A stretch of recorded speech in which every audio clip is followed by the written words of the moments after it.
You've got two sides to the story here on Keystone. You've got the bulls saying more exploration if this is approved, and also maybe lifting that ban on exports. The bear case to this is we've got enough oil here in the United States. We don't necessarily need to bring more in right now. That's why prices are depressed. The Keystone Pipeline is not nearly as complicated a subject as some people make it. At the end of the day, it's all about politics, favors, and money. And always in the dollars is where the truth really lies, so let's dig up some facts here. Welcome back to MidPoint. Veteran economist, our go-to guy for the facts, and chairman of the Society to Advance Financial Education, Steve Beaman, joins us. Steve, pleasure to have you back. Well, Ed, thanks for having me. It's always my pleasure. 10 words or less, can you explain Keystone? No, I'm not going to do that to you. No, I'm sorry. Well, let me I didn't, wait a minute. So if you're really going to go for it, that's fine. I wasn't going to do that to you because I don't think anybody can. Well, here's the bottom line. Canada generates a lot of its oil out of what's called sand shale. Where here in the U.S., we get it out of different types of shale. They've got to do something with that oil. Either they're going to send it to U.S. refineries or they're going to send it to Chinese refineries, and the Keystone XL pipeline helps them send it to the U.S. refineries. That's the bottom line. Okay, now, a word in there. Because if you talk to some of the critics and some of the people who have studied this, and boy, I'll tell you, you could fill up 2 libraries at least with just one side of every part of this argument here. They say that this oil will have absolutely no effect on American oil prices, zero. It might even increase the price of oil at certain points and at certain times down the road. What's the fact?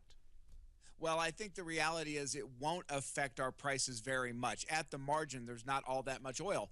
But what this does do in the near term is create, the best estimate is around 42,000 jobs, and that's a State Department number, so not exactly an overly biased number.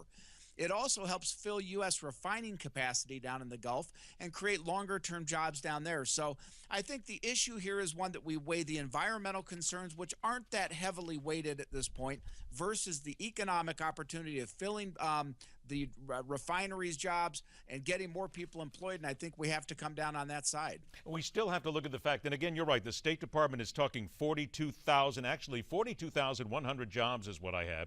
But that's only for a year or two. I mean, if we're going to be honest here, let's be very honest. We're not talking about 42,000 full-time jobs. We're talking about mostly part-time jobs and maybe 50, 60, or 70 workers max after the pipeline is finished. So it will be a temporary big gun as far as money is concerned, correct? Well, it will be, and that's a true statement. However, we have to look downstream at the refineries. As they're running higher capacities, they will hire more people. We also have to be realistic about the employment rates in this country right now, where the labor participation rate could use an injection. As we look to the Federal Reserve possibly raising interest rates in next year, we need all the help we can get to keep this economy going. And to throw 42,000 jobs, even if only for a year or two at it, would certainly not be a bad thing. Absolutely correct. Any job is good at this point, especially when people are out there looking. There's so many people out there right now who have no job whatsoever. If we look, though, at the fuel, the actual fuel that is going to come down the pipeline, and I say down north to south, and it will be going to those refineries.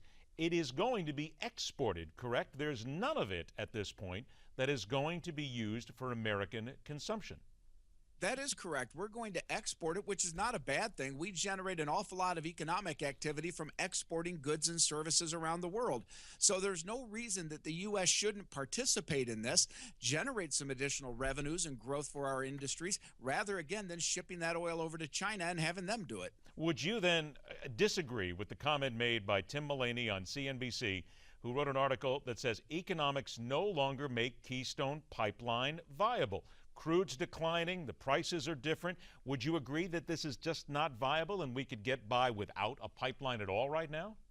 Oh, I think we can get by without it. I don't think that's the question. I think it's a question of where we want strategically to build, economic growth.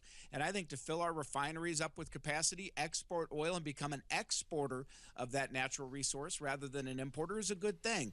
I understand their concerns. I understand people saying we don't want to mess with the environment, but the best evidence we have is this won't. Look at the Alaskan pipeline. There were a lot of concerns about that, and it proved to be nothing bad at all. So I think it's overblown on the environmental side, and economically, we could use the shot in the arm. All right, that's always what we're talking about here. Stand by, Steve. We'll break and return with more from Steve Beaman.